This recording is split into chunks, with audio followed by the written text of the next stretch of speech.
So like I just came out of the shower, I just threw on my dress for the day, and I want to lay this hair so that it can make way for me to do my everyday makeup. So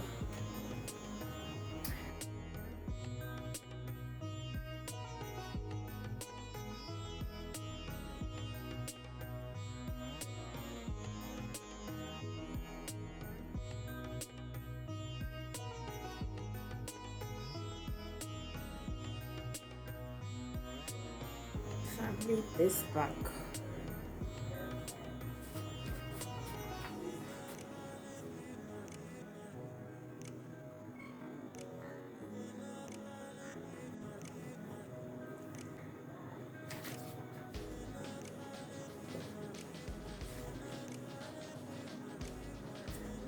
Let's get into the makeup, please.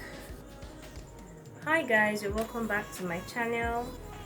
If you're new, you're welcome. If you're a returning subscriber, thank you so much. Thank you so much.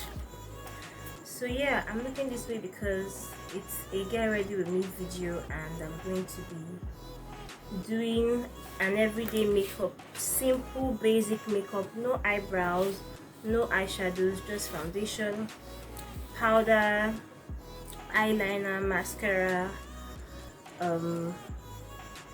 maybe blush. I can just apply some blush, but on a normal day, on a regular day, I already use blushes on my face. Come along with me while I do this. Then alongside, I'll be talking about smart money moves to make this year.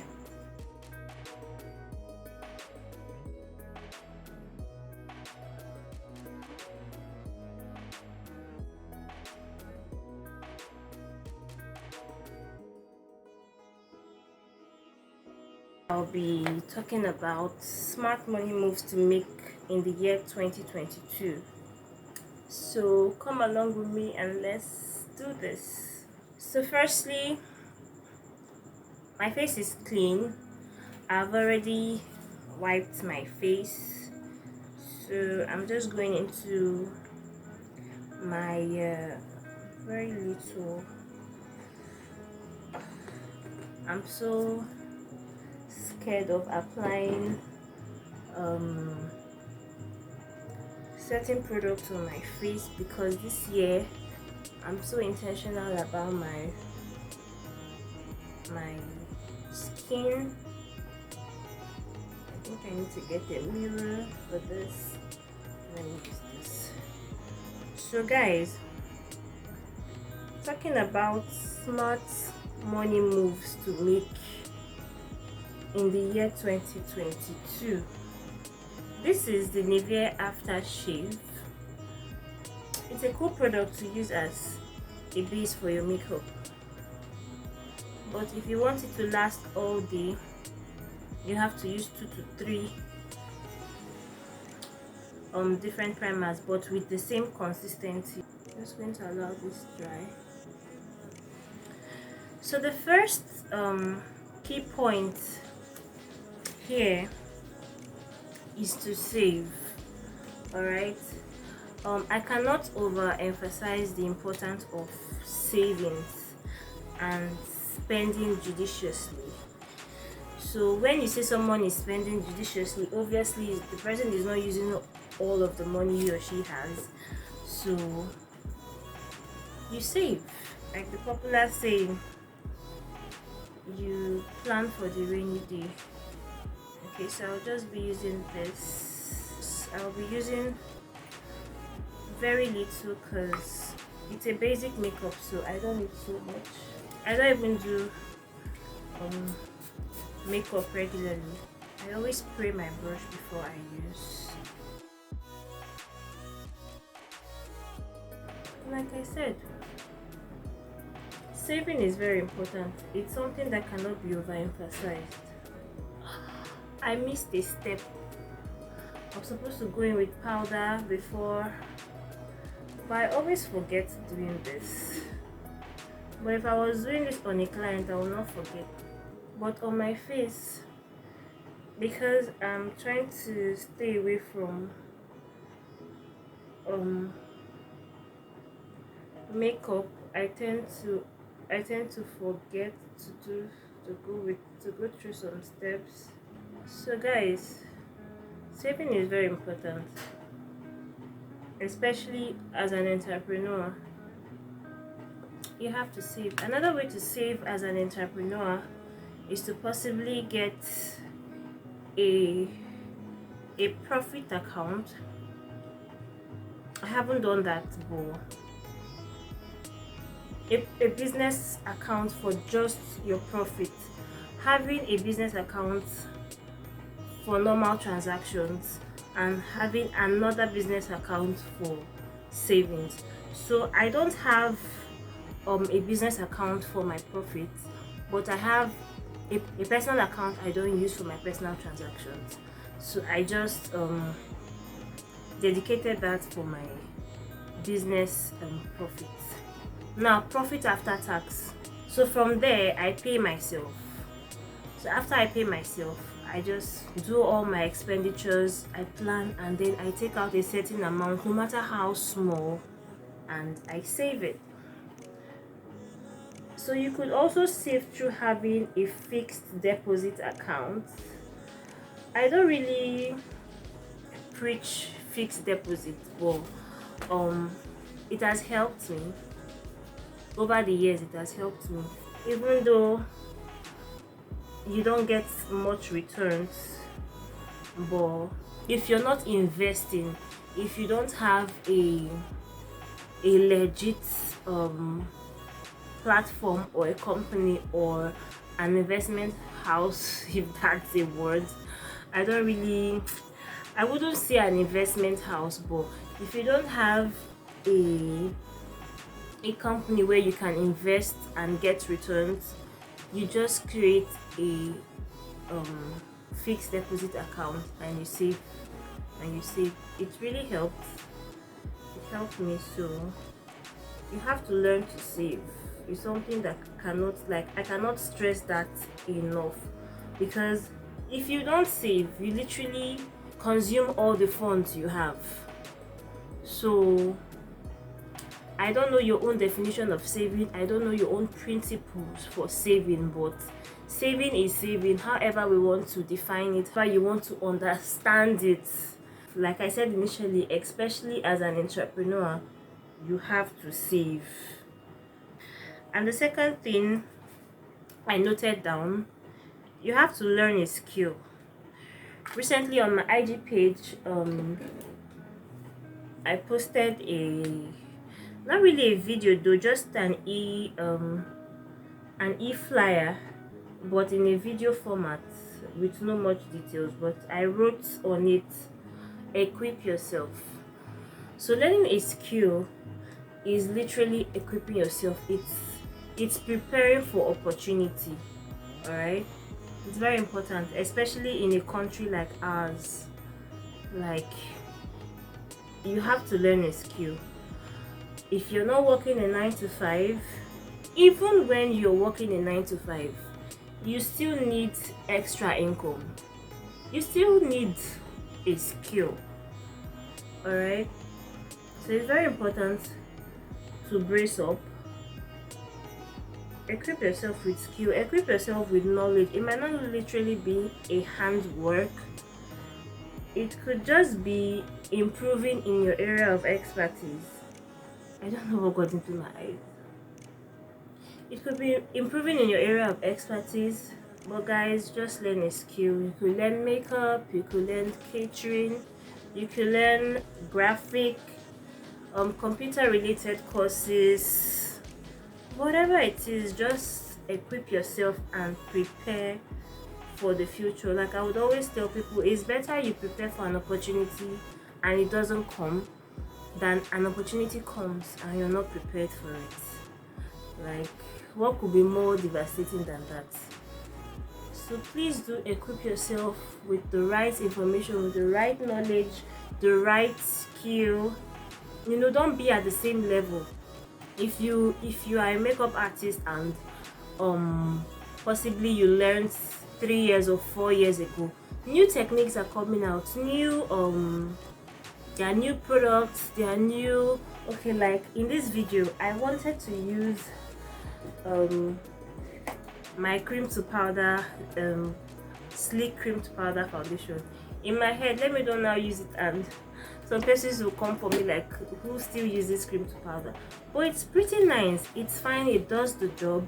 But like, a lot of persons want to try out new products, they want to just evolve, literally, how many persons still uses Mary Kay? But Mary Kay is still a very, like, it's an amazing product when you use it. But just because it's an old product and you have a lot of fake currently, people no longer use it. So the thing is, when you're stuck in the old, people wouldn't want to like patronize you as often as they should.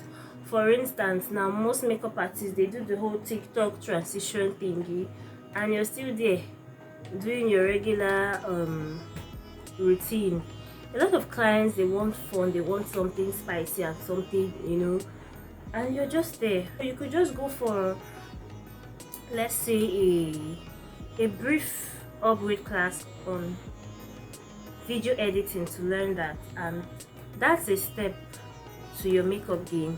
All right, so professionally, after applying my foundation, I always use a beauty blender to just push that into my skin.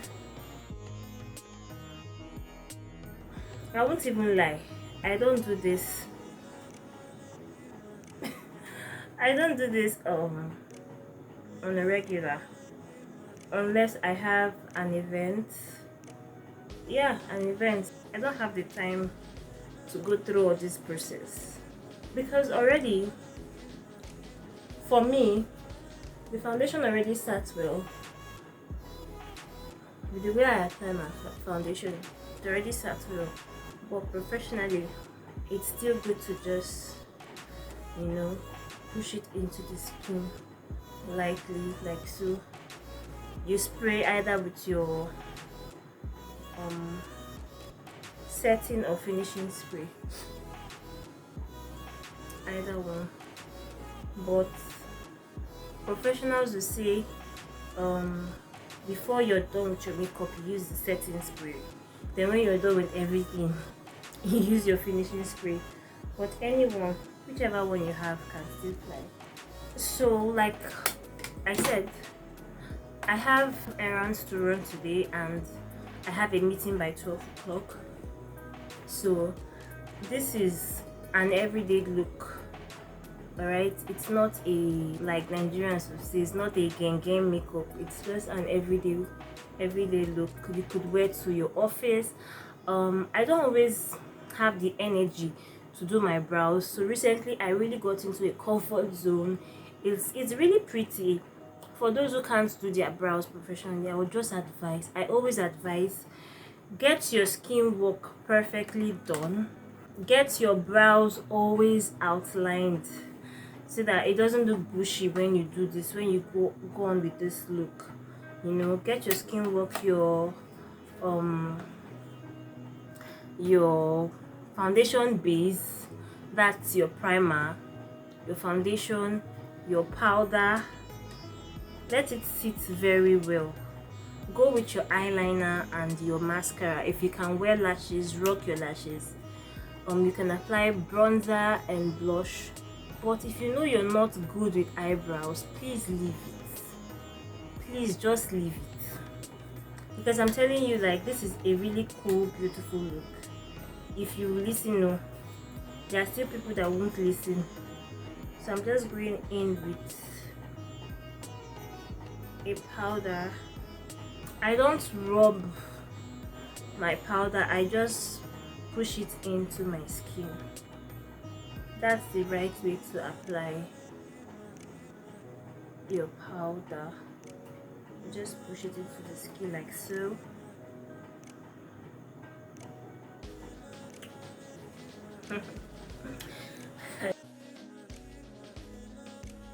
I'm trying as much as possible not to cover my face, but it doesn't work. Yeah.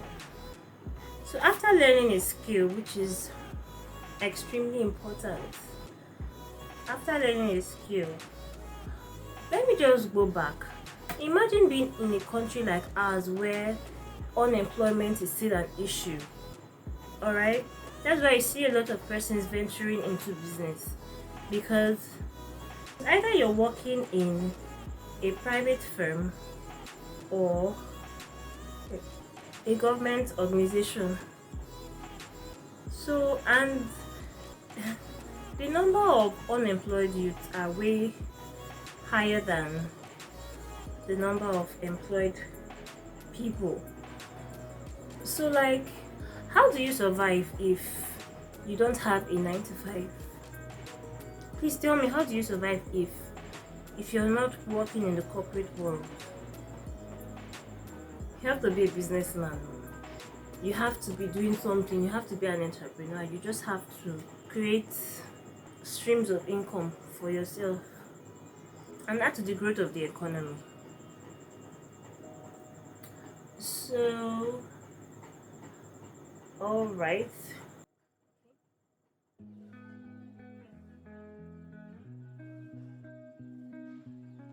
So another thing you can do after applying your powder, you can just go in with an eyeshadow brush and just outline. You can just go with the eyeshadow brush and just buff on your eyelids. You can apply eyeshadow primer if you want to, but I rarely do that, especially when your foundation is properly applied. So I just go in with this. I go in with my eyeliner. So do learn a skill, especially for we ladies.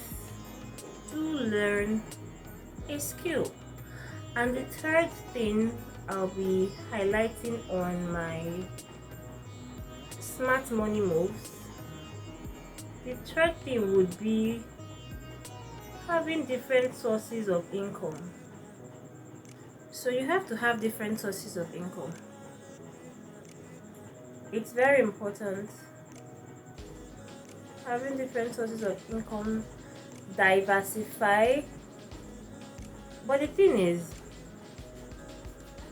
you can take the horse to the stream, but you cannot force the horse to drink from the stream, because it all boils down to how bad do you want to be successful? How hungry are you to have a financially stable life? How hungry are you? A lot of persons here, there's more to doing than talking. All of what I'm saying right now, most persons, they know all of these things, but the doing is the issue. The willpower to do is the major challenge. It's not like they don't want to do these things, but like I would always tell people, running a business is a different ball game. You can teach business, you can teach entrepreneurship, but the main flex is in running the business, experiencing the whole hurdles that comes with practicing entrepreneurship, the whole challenges that comes with it. Like, it's crazy, it's super crazy. I'm going in with my mascara right now. And so, like I said, I admire career-oriented people who aren't so driven, who aren't so business oriented. They just want to work, you pay them, they grow their career life, work their way to the highest rank in the banking world or whatever. But some persons are not just business inclined, and it is okay not to want to do some things, outside not wanting to do some things, like, it's okay, because I would always tell people, don't venture into what you're not passionate about, because you would be so laid back. If you're not passionate about something, don't go into it. So it's okay if you want to do if you want to be a career in the sense that you want to work 9 to 5 for the rest of your life. All right, it's okay. We have successful people like that. All right, so it doesn't mean you must do business. You can work 9 to 5, save up and invest. You don't necessarily need to practice entrepreneurship. You don't necessarily need to practice business. All right, so it's okay. So another way for those persons that don't want to they are not passionate about business, because for me, being an entrepreneur, it is grace. It is grace. I've been doing business for so long, for quite a number of years, and I could tell you that running a business, like having a structured firm with workers, you're paying people, you're running the whole cost of your business. It is work and it is grace.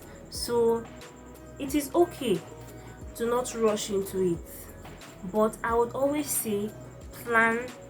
And this 2020, everybody has to sit up, especially my femalepreneurs out there. So for those persons that are not so passionate about business and they don't have the energy for work stress, because you could say, I don't want to work 9 to 5, I want to be my own boss, it is actually more stressful than a 9 to 5, because you could say, I control my time and all of that.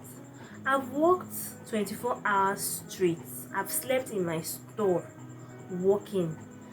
So all of this boils down to grace and passion. If you're not passionate about it, you can't push. You get tired. If you're passionate about something, you wouldn't just give up on that. My business for me is my child, is my baby. So I go the extra mile to make it work. It's not always rosy.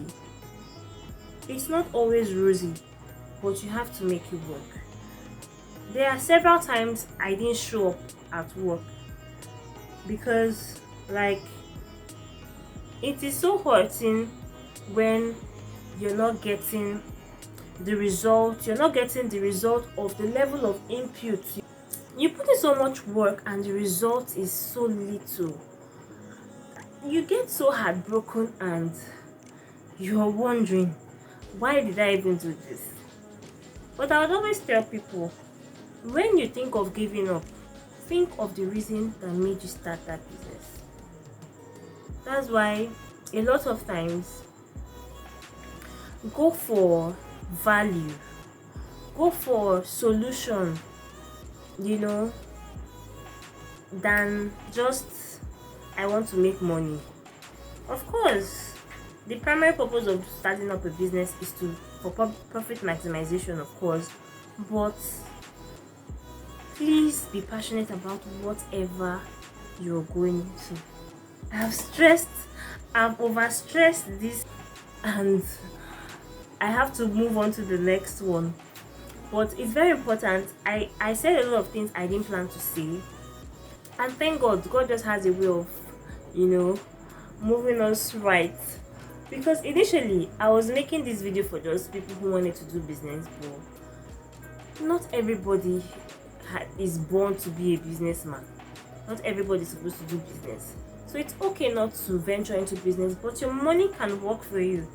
You could invest. There are a lot of persons who need investment in their business. You could invest in their business and you get returns. When if you have monies, you're not, like, you've saved quite a number. So if you have money saved up somewhere and you need it to work for you, you can invest it, because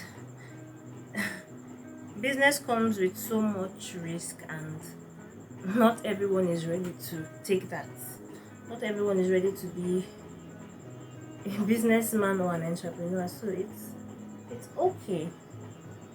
I'm just brushing my eyebrows with my brow gel, so it just gives it that extra pretty look. It gives it this little shine, and it gives it some precision and arrangement. So yeah, all right, moving on. The next smart money move you should make in 2020: monetize your craft. All right, it's very important to monetize your craft. You paid money to learn a skill, but it's okay if you don't want, if you're not commercially oriented, it is okay. But for those who are trying to step up their financial stability this year, try and monetize your craft. Put a price tag on your services or on your gifts. Alright, a lot of persons are very good with possibly mentorship. People always come to you for this advice, that advice. You could start creating digital classes. Yeah, this year I think I've paid for almost 12 courses. I don't think I've ever been so intentional about my growth like I did this year, and this is just April. A few days back I paid for another class. The thing is, the result might not be now. That is one thing we should learn. We are just too quick. See, success is very organic.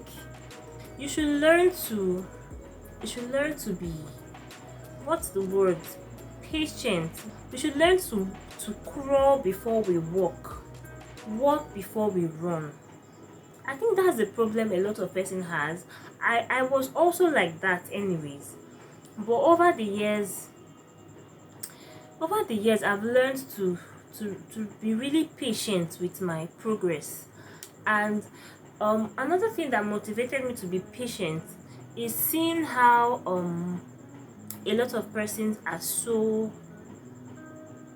impatient with life, so they just want to embrace fast money with and the thing about fast money is it doesn't last because you didn't work for it.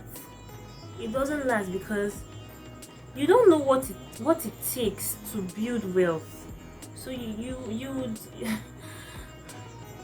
money you spent to work on. As a fashion designer, a dress I might have taken 8 hours to make, and I get paid for that dress, I will just carry my little profit and squander. Hello, the Bible said wisdom is profitable to direct. All right, so if you know you're good in certain areas, put a price on it. It's okay. Monetize your craft. Don't joke with saying this is this price. All right, you can start from your family, because a lot of times family and friends might want to not pay. All right, they might just want to take, oh, your family, so I'm not paying for this. Set a standard for your life. When you set a standard for your life, people will follow suit. So I just lined my lip with my lip liner. The lip liner is, I think, Jordana. Yeah, Jordana lip liner. You can use any brown lip liner you want. So I'm just going in with my gloss.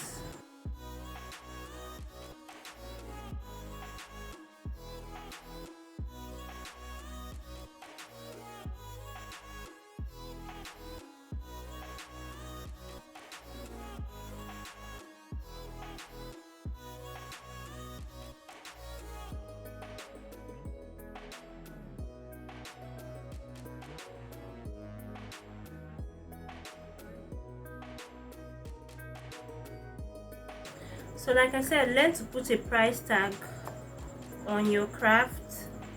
and don't be apologetic about it. Because if you don't put a price tag on your craft, how do you step up? How do you make progress? So guys, put a price tag on your craft. So for now, that will be all.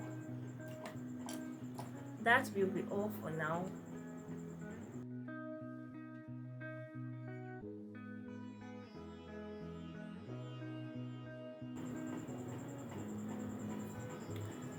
So I'm ready for the day, guys. So you can see that you could actually wear this look. I think a lot of persons will look better going without eyebrows than doing eyebrows and looking very funny. So concentrate on your skin game and you're good to go. Finish up this look, I'll just be spraying my face